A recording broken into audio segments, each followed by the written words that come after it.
भारत हागतर बानाति सावै कुसुक बरौने बिसिंतै बिसिसारसि भारत हागतर यक्समान सालपालाइजाखा यूनाइटेड फ्रेंड्स क्लब बिस्कांगो पांडव मानजाखा club president Subal Kumar De Agartala press club president Pranab Sarkar न खबै क्लबनि कार्यकर्ता र आबुनि लगे लगे भारत हागतर यक्समाने सालो सालथाम रमै ख्लाइजाकमानि टेनिस कम्पिटिशन कप्लाइ अंगनाय रगनि यागो सकात याफारे रखा पांडव मानजाकनाय नारवाय र এখানে যারা কাজ করেন যারা এই ক্লাবের সাথে আছেন সবাই সৎ এবং সবাই আপনার পরিচ্ছন্ন এবং ক্লাবটাকে এগিয়ে নিয়ে যাওয়ার জন্য চেষ্টা করেন।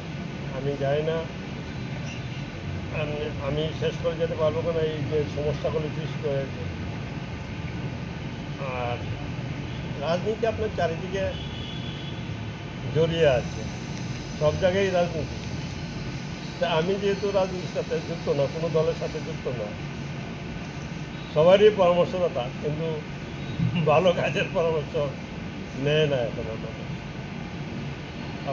আপনাদের সবাইকে আমি অভিনন্দন জানাচ্ছি আজকের এই ৮০তম স্বাধীনতা দিবসে। যেটুকু বলার সেটা হলো ভারত কিন্তু ৮০ বছরের আগে ভারতে নেই। আজকে পৃথিবীর চতুর্থ শক্তি হলো ভারতবর্ষ। আর্থিকভাবে আমরা সারা পৃথিবীতে পঞ্চম স্থানে আছি। শক্তি তো আমরা মিলিটারি শক্তি তো আমরা চতুর্থ স্থানে আছি। এই পজিশন থেকে আমরা যে পজিশন থেকে উঠে আসছি, এটা কর্মরত ভারত স্বাধীনতার দিন থেকে শুরু হয়েছে, সেই কর্ম কিন্তু এখনও জারি রয়েছে। একই দিনে কায়েদ আজম, মোহাম্মদ আলী জিন্না, লিয়াকত খানরা পাকিস্তানও বাদ করে নিয়েছে। আজ পাকিস্তান ৩-৪ টুকরো হয়ে গেছে, বাংলাদেশ হলো এবং বালুচিস্তান হয়েছে, বালুচিস্তানে ঢুকতে পারে না। এইভাবে ভিক্ষাবৃত্তি করে পাকিস্তানকে চলতে হচ্ছে। আর আমাদের কিন্তু সেই পরিশ্রম নেই। আমরা পৃথিবীর নানা দেশকে নানা আপদে বিপদে সাহায্য করছি। আমরা বুক ফুলিয়ে চলতে পারি। পাকিস্তানে যারা আছেন এরা বুক ফুলিয়ে চলতে পারে, বাংলাদেশে যারা আছেন ওরা বুক ফুলিয়ে চলতে পারে না। বাংলাদেশে আমাদের পেছনে কাঠি নাড়েন, কিন্তু প্রতিটি বিপদে আমরা সাহায্য করছি। এখন ডিজেল দিয়ে সাহায্য করছি। কাঁচা লঙ্কা বাংলাদেশে 700 টাকা কেজি ছিল, আমরা কয়েকজনের কাঁচা লঙ্কা পাঠিয়েছি 38 টাকা কেজিতে। এরকম আর কি বাংলাদেশের প্রতিটি ব্যাপারে আমরা সাহায্য করেছি। পাকিস্তানকে যখন বিপদে পড়ে আমরা সাহায্য করি, নেপালকে আমরা সাহায্য করি। এখানে আমাদের অবস্থানটা উপরের দিকেই যাচ্ছে, আমরা ভালো পজিশনে আছি। সেখানে আমরা গর্ব করেই বলতে পারি আমরা ভারতীয়। আমাদের গর্ব যাতে বজায় থাকে সেই কাজ আমাদের প্রত্যেকে করতে চাই। আমি আর এই রাজ্যের প্রখ্যাত লোক এই ক্লাবে আসার জন্য ফরমাল আমন্ত্রণ লাগে না, এবং এটা আমার আজকে সৌভাগ্য যে আজকে আমি প্রথমবার ইউনাইটেড ফ্রেন্ডসে আসতে পেরেছি, এবং যে ক্লাবের সভাপতি আমাদের এ রাজ্যের একজন বিশিষ্ট ব্যক্তি। আপনারা ওনাকে অনেকভাবে চেনেন, কিন্তু আমার সৌভাগ্য হয়েছিল জীবনে যে দুজন লোকের সাথে কাজ করার। একজন প্রয়াত হয়েছেন ভূপেন্দ্র চৌমিক, আমি তখন একদমই ছোট। সুবলদের মহোদয়ের সাথে আমি দীর্ঘদিন কাজ করেছি।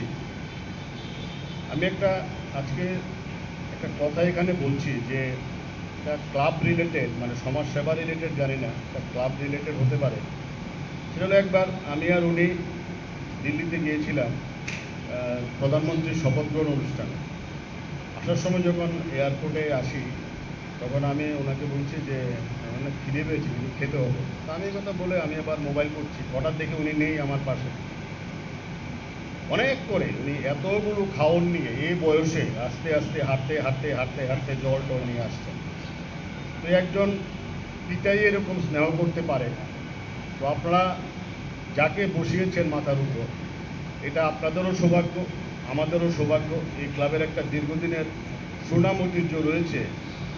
এবং আপনারা যে বলছেন, ঘোষক যে বলছিলেন যে ক্লাবের চাঁদা নেন না আপনারা, এবং এটা একটা অসাধারণ ব্যাপার যে এই ক্লাব কখনোই কারোর থেকে চাঁদা না নিয়ে খুব সম্ভবত স্বাধীনতার কয়েক বছর পরেই এই ক্লাবের প্রতিষ্ঠা হয়েছে।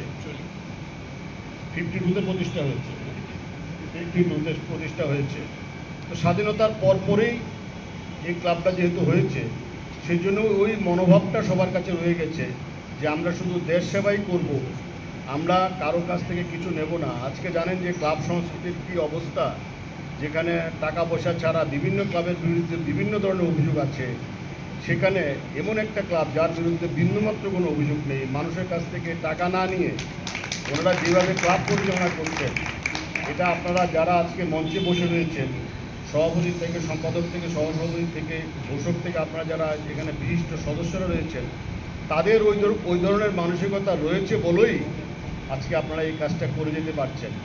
তো আমি আজকে শুধু এই কথাই বলবো স্বাধীনতার 80তম দিবসে যে আপনারা এটা একটা মিসাইল তৈরি করেছেন, আপনারা একটা উদাহরণ এই রাজ্যে তৈরি করেছেন। আমি এটা জানতাম না আজকে না আসলে। আমি এটা সবাইকে বলবো, এটা একটা উদাহরণ দিয়ে বলবো সবার কাছে যে এই একটা ক্লাব ইউনাইটেড ফ্রেন্ডস যে চাঁদা ছাড়া শুধু সমাজসেবা করে যায়, এটাকে দেখে যাতে সব ক্লাবগুলো আজকে শিখতে পারে, আগামী প্রজন্ম শিখতে পারে, আমরা শিখতে পারি। এবং এই যে শেখাটা শুধু আগরতলা সীমাবদ্ধ না, সারা রাজ্যে যেখানে আমি যাব সেখানে আমি বলবো যে একটা ক্লাব আছে স্বাধীনতার পরপরই তৈরি হয়েছে, এই ক্লাবটা এখনও স্বাধীনতার আদর্শে, স্বাধীনতার যারা সংগ্রামী তাদের আদর্শ নিয়ে চলছে। রাজা খরা আগলে নেসিমি নারায়ণে ককথুম চিনি খরা।